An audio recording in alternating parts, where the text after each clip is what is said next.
취득. 이해가십니까? 자, 그러면 요건 뭐냐 이거지. 소유권 취득이 아닌데 취득한 걸로 보한다, 간주한다, 취득한 걸로 본다, 취득한 걸로 보고 의지한다. 같은 뜻이죠. 이건 취득한 건 아닌데, 소유권 취득은 아닌데 취득한 걸로 봐줘야 돼. 왜? 다툼이 발생할 수 있기 때문에 취득한 걸로 봐줄게. 이게 간주취득인데, 간주취득은 이런 행위가 있을 때요. 첫 번째 보시면 토지에 뭐라고요? 지목변경. 자, 가장 핵심이 부동산 중심이에요.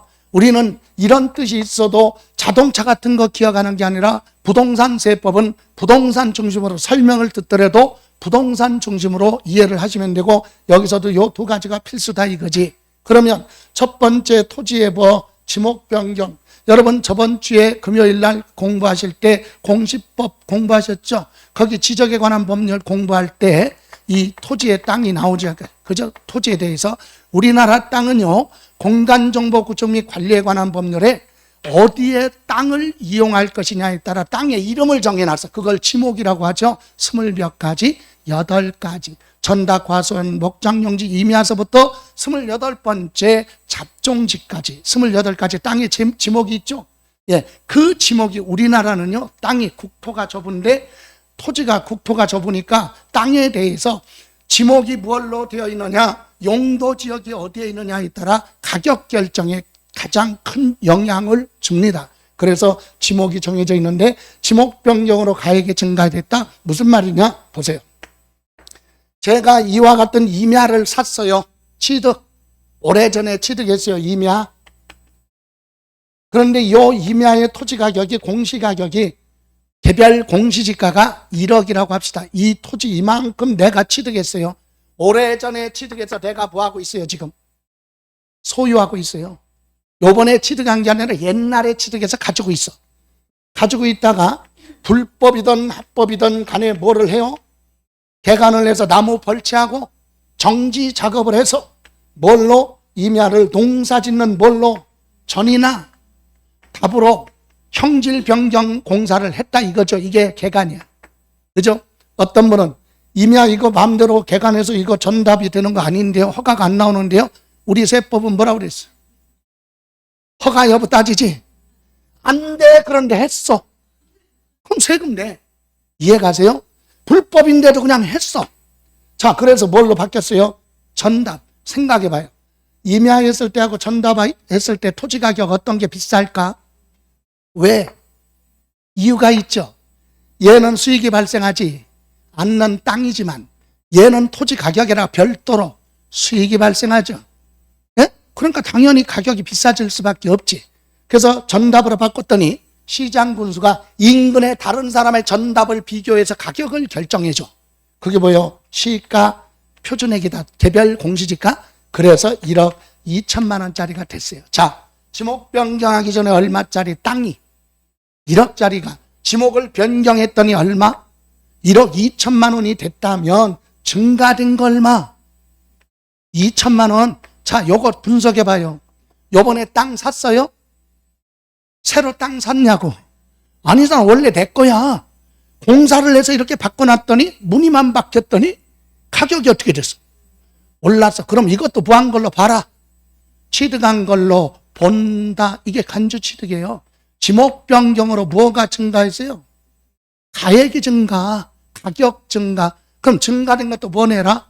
취득세 2천만 원에 대해서 취득세 내요. 2천만 원 새롭게 땅을 산 것이 아니라 원래 내 건데도 불구하고 자산가치 증가됐으니까 취득세 내라. 이게 간주취득입니다. 이해가세요? 또 이랬다가 이번에는 정지작업을 해서 대지로 바꿨네? 그럼 토지 가격이 1억 5천만 원짜리가 됐다고 그래. 또 증가했죠? 그럼 얼마? 3천만 원. 3천만 원도 뭐 내라? 취득세 내라. 이거예요. 이해가세요? 그래서 지목을 바꿨다고 해서 무조건 취득세 내는 게 아니라 가격에 뭐가 있을 때 증가되는 것만. 그럼 증가가 없으면 취득세 부과하지 않는다. 이해가세요? 자, 다음에 우리 건축물에 뭐라고요? 개수. 건축법에서 나오는 용어인데 여러분 건물을 지으려면 어떻게 해야 돼요? 튼튼하게 지어야죠. 지진이 발생해도 무너지지 않도록. 그래서 여기 기둥이 들어갈 자리를 콘크리트 넣고 철근 넣고 튼튼하게 해서 이걸 뭐라 그래? 기초. 이게 튼튼해야 돼요. 그리고 여기라고 뭐 세워? 예? 기둥을 세워요. 기둥. 예? 이거 뭐라고요? 기둥. 기둥과 기둥을 어떻게? 연결해 쓰러지지 말라고 보. 이런 게 없으면은요, 순살자이 무너지지요. 이런 게 나오는 거야. 그죠? 자, 여기 뭐야, 이거? 벽. 그 다음에 뭐? 지붕. 이게 건축물에 없어서는 안 되는 거. 이걸 우리는 법에서 뭐라고 한다? 주체구조부. 주체구조부라고 그래요. 건축물은 이게 없으면 안 돼. 주체구조부. 이해가세요? 그러면 이거 말고는 있어도 되고 없어도 되는 거 뭐라고 그래요? 부대설비. 이해가세요? 엘리베이터는 꼭 있어야 돼? 없어도 돼?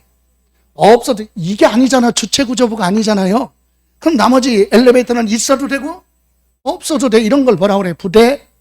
부대설비라고 한다. 그러면 이제 개수 설명합니다. 개수는 주체구조부 말고, 이 주요 구조부 말고 있어도 되고 없어도 되는 이런 뭐를, 부대설비가 없는 건물에 부대설비를 추가로 설치하는 걸 개수라고 한다, 이 얘기. 없었던 부대설비를 추가로 뭐 한다? 설치하는 걸 뭐라고요? 개수. 시험 보러 갈 때까지 그렇게 생각해. 엘리베이터 없었던 건물에 엘리베이터를 추가로 설치하는 걸 뭐라고 한다? 개수. 됐어요? 개수 뜻. 그러면 주체구조부를, 여기 있는 주체구조부를 해체하는 걸 대수선이라고 그래요. 그것까지는 보실 필요 없어요. 그건 이제 설명드립니다. 자, A라는 건축물과 B라는 건축물이 있어요. 그런데 둘 다 뭐가 없어? 엘리베이터가 없어. 그럼 엘리베이터를 여기다 뭐 한다고요? 설치하는 걸 뭐라고? 개수. 그죠? 없었던 건물에 엘리베이터 추가 설치하는 걸 개수인데 고정관념 깨요. 자, 이제 정리합니다. 이 개수가 원시 취득으로 갈 수도 있고 간주 취득으로 갈 수도 있다. 어디로 가느냐에 따라 취득세가 달라지니까. 그죠? 그럼 여기나 엘리베이터 설치합니다.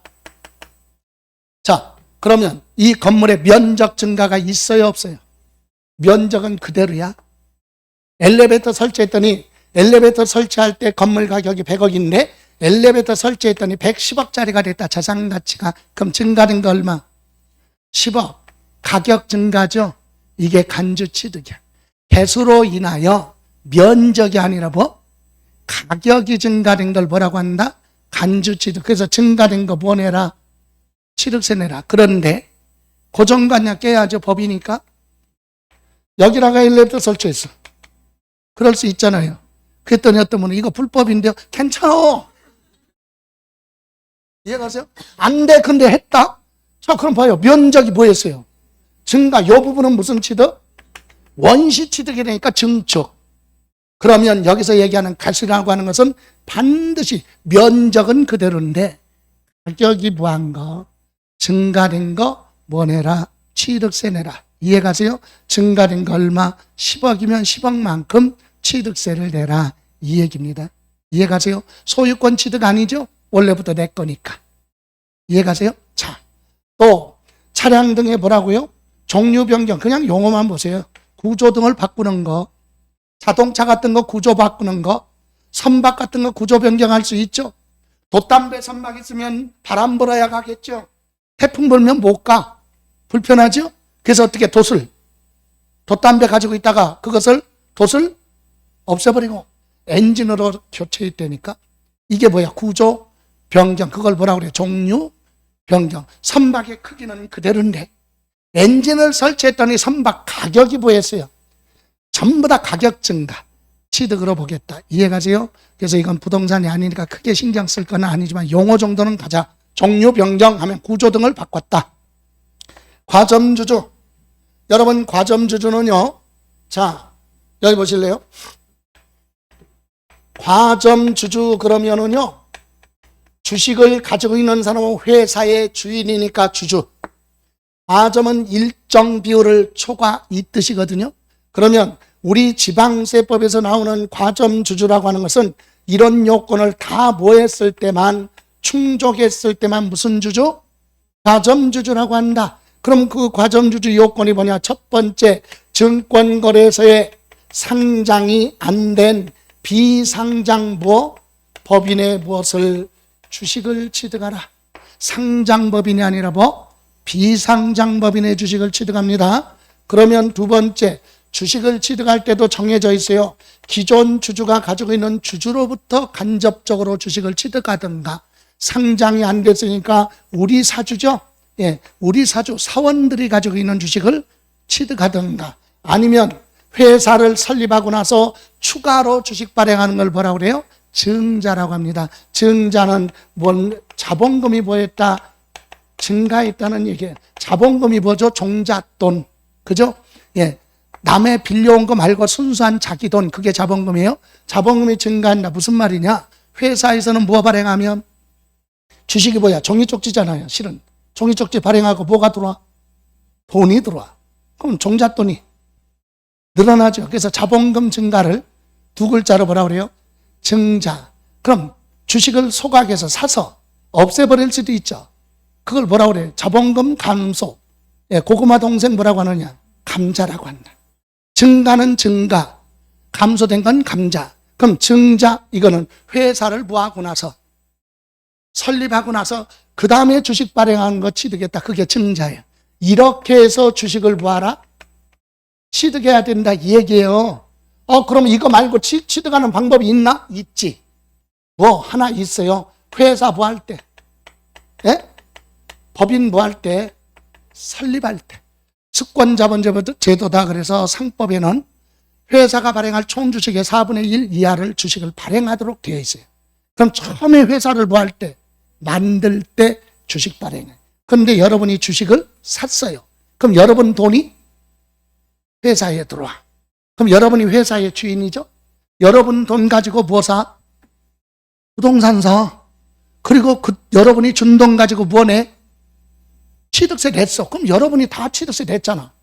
근데 이 중에 과점주주라고 해서 당신은 과점주주니까 취득세 또 내. 그러면 이중부가죠?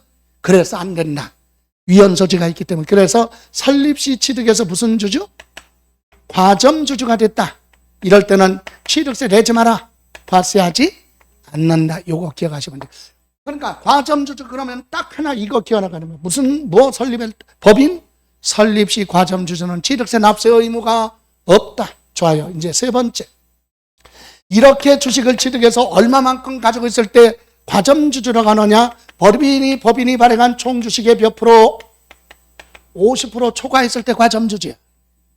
50%는 과점주주가 아니에요. 50%를 뭐 했을 때? 초과했을 때. 그러면 여러분 잠깐 견눈질로 보면 17쪽에 보시면 요약집 그 교재 17쪽 보시면 부동산하고 취득세 과세 대상이 1번 부동산, 양가로 2번 부동산 이외 기타라고 나와 있죠. 박스에. 거기에 주식이 있어요, 없어요? 없죠. 주식이라는 거 없잖아. 예? 주식은 취득해서 취득세 안 내. 예? 요거 물건 취득했을 때만 취득세 내라. 이게 과세 대상이잖아요. 근데 여기는 뭐 취득했어요, 지금? 주식을 취득했는데 왜 취득세 내라고 그래? 그잖아요. 과세 대상이 아닌데.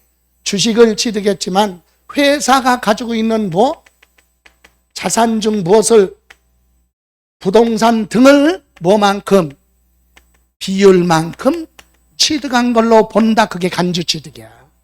주식을 취득했지만 회사가 가지고 있는 취득세 과세 대상 물건을 합쳐서 거기에 비율만큼 취득한 걸로 보고 취득세 내라 이 얘기입니다. 이를테면 이거죠.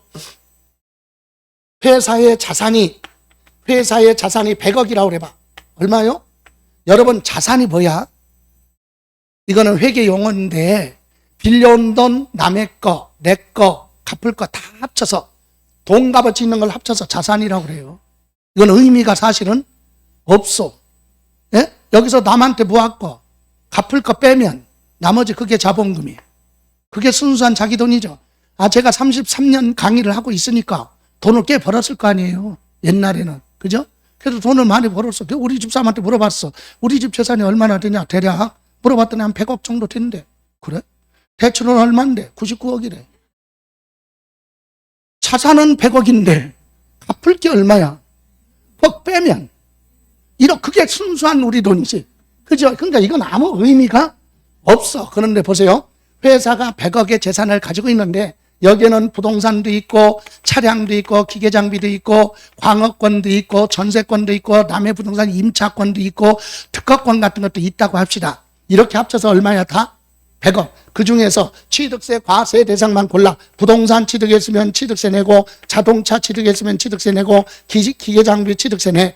광업권도 취득세 냅니다. 그런데 전세권이나 임차권이나 특허권은 과세 대상이 아니야. 그거 빼. 그럼 취득세 과세 대상만 다 모았더니 50억이야. 예를 들어 100억 중에 취득세 과세되는 물건이 얼마? 그럼 여기에 내가 만약에 60%로 과점주주가 됐다. 50% 초과했죠? 그럼 여기에 몇 프로? 50억에 60%면 얼마? 30억의 부동산 등을 무한 걸로 봐라. 취득한 걸로 보고 뭐 내라고? 그게 과점주주예요. 이해가세요? 그러니까 과점주주는 실질적으로 회사를 지배하고 있잖아요. 50% 뭐하니까? 초과하니까. 왜 만들어놨느냐? 외국 자본이 우리나라 들어와가지고요. 유망한 벤처기업을 지배를 해요. 지분을 사가지고 50% 초과해서 제밥에만 신경 써, 걔들은. 예. 그래서 자기들이 마음대로 주주총회 열어가지고 자기만 찬성하면 되지. 50% 초과했으니까. 그죠? 지배하잖아요? 그래 놓고 2, 3년 지난 다음에 허위로 실적 사가지고 뭐합니까? 상장을? 예. 상장을 하면 주가가 올라갈 때 주식을 대량으로 뭐하고? 팔고 시세차익 남겼죠. 그리고 자기네 나라로 돌아가. 그게 론스타와 같은 거지. 예, 그런 거 못하게 하려고 만드는 게 과점주주예요. 그래서 과점주주 하지 말아라 이거죠. 세금 많이 부과할 테니까. 그런데 보세요. 과점주주는 이렇게 한 사람이 취득해도 과점주주예요. 그럼 저는 세법을 알아. 그러니까 몇 프로만 취득했다. 초과했어요, 안 했어요? 과점주주가? 아니야. 그럼 주주총회 갈 때는 어떻게? 한 놈만 그 전날 술 먹여놓고 그 다음날 뭐가? 주주총회 한 놈 빠졌어. 그럼 나만 찬성하면 되지. 그래서 마음대로 지배할 수 있죠. 이렇게 생각을 하고 50%만 딱 취득하니까 과점주주 아니니까 취득세 안 내. 근데 우리 집사람이 눈치도 없이 나한테 물어보지도 않고 나 따라서 내가 가지고 있는 회사의 주식을 1주를 샀어. 몇 주? 그럼 50% 보였어요. 초과했잖아. 그 순간 나는 뭐야? 과점주주야. 한 사람이 아니라 배우자, 직계, 조미석, 친인척, 특수관계에 있는 사람 합쳐서 과점주주가 될 수 있다. 그러면 한 사람이 아니라 두 사람, 세 사람이면 연대 납세 의무자가 된다. 한 사람이 과점주주 될 수도 있고 배우자, 직계, 조미석, 특수관계에 있는 친인척 다 합쳐서 과점주주 될 수도 있다라고 하는 내용. 그래서 결론은 비율만큼 주식을 취득했으면 비율만큼 회사가 가지고 있는 부동산 등을 뭐한 걸로 본다. 취득한 걸로 본다. 이게 무슨 주주? 과점주주다. 이해가세요? 그러면 이렇게 취득하는 것은 소유권 취득이 아니죠. 이거는 소유권 취득이니까 소유권 이전 등기, 보존 등기하죠. 이건 소유권 등기가 아니에요. 그럼 이건 뭐냐? 변경 등기하는 거. 소유권이 아니라 변경. 등기권리증에 기재된 거 뜯어 고치는 거. 어떤 거? 이미 한 대 뭘로? 전답으로 지목이 바뀌었죠. 지목, 변경, 등기. 엘리베이터 없는데 엘리베이터 설치했잖아요. 건축물 구조, 변경, 등기. 이해가세요? 이렇게 뜯어 고치는 등기하는 거지 소유권 등기가 아니다. 그래서 우리는 세법에서 요 간주 취득은 특별한 세율 2%로 취득세 냅니다. 몇 프로요? 이거 아예 하나 알아도. 간주 취득은 취득세가 몇 프로? 2%예요. 2%. 다른 건 4% 갈 수 있는데 요건 몇 프로? 2%. 이건 특례세율이라고 한다. 간주 취득. 소유권 등기하는 거 아니니까 등기에 대한 거 빼고 취득